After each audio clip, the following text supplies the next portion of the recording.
Look who's here now. Retired four-star General Jack Keane joins us.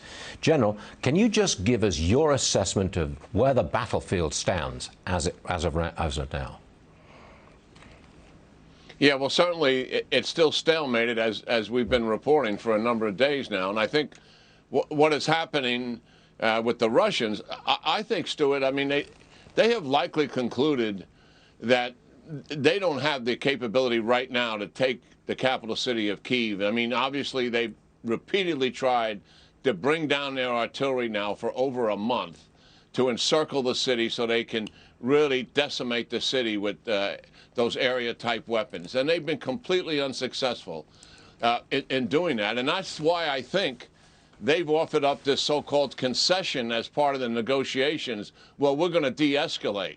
Well, what they have done over this course of the last couple of weeks, there's been so many units there that have been severely damaged by the Ukrainians that they've had to take them offline, take them into Belarus, and make a decision. Are they combat ineffective? Can we just replace them with people, or do we have to reconstitute? That's been ongoing. So that is what is actually taking place.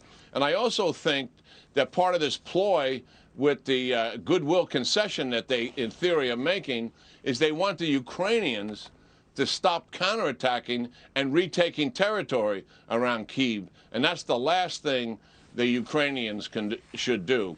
So the frontline traces of forces are around Kyiv, and they're still bombarding Kyiv, and I believe that will continue to go on. It's happening at Kharkiv, as was just mentioned in the journalist report.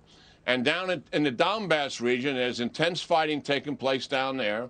Much of the Donetsk Republic, Ukraine still has a significant amount of territory there, and there's fierce fighting there. So the Russians still have a hard task in front of them, even in that region where they've had troops since 2014. Got it. In Mariupol, I mean, we have pockets of resistance. That's all that's there. And it'll end when the pockets of resistance, when the Ukraine military runs out of supplies and munitions, and they have to exit covertly.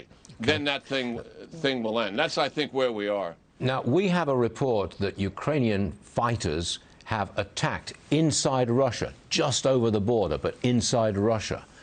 That sounds like an escalation. What do you say? No, I don't see it as an escalation at all. I just see it as something that makes a lot of sense, probably pretty close to the border. Okay. Ukraine is completely under attack by Russia, and certainly they're within their rights to do something like that. I don't think it's decisive at all. I don't think it'll impact on anything that has taken place inside Ukraine. If true, I think it's just the Ukrainians trying to punch the Russians in the nose a little bit publicly. General, the Wall Street Journal has a piece today titled "America's Declining Military," and it says the president's proposed military budget leaves us vulnerable. I think you would agree with that, correct, sir? Oh, yeah. I mean, we have a serious problem here. President Trump began digging us out of the hole that the 9/11 wars have put us in. And it's going to take some time to do it. The current defense budget has a 4% plus up in it, or $31 billion over last year. Just listening to your report, it doesn't even account for inflation. So obviously, it's actually a reduction when you apply inflation to it. And what's actually in the budget, think of this, the Navy, who wants to have 500 ships to deal with the threats that are out there, they're going from 298 ships to 280 ships in this budget.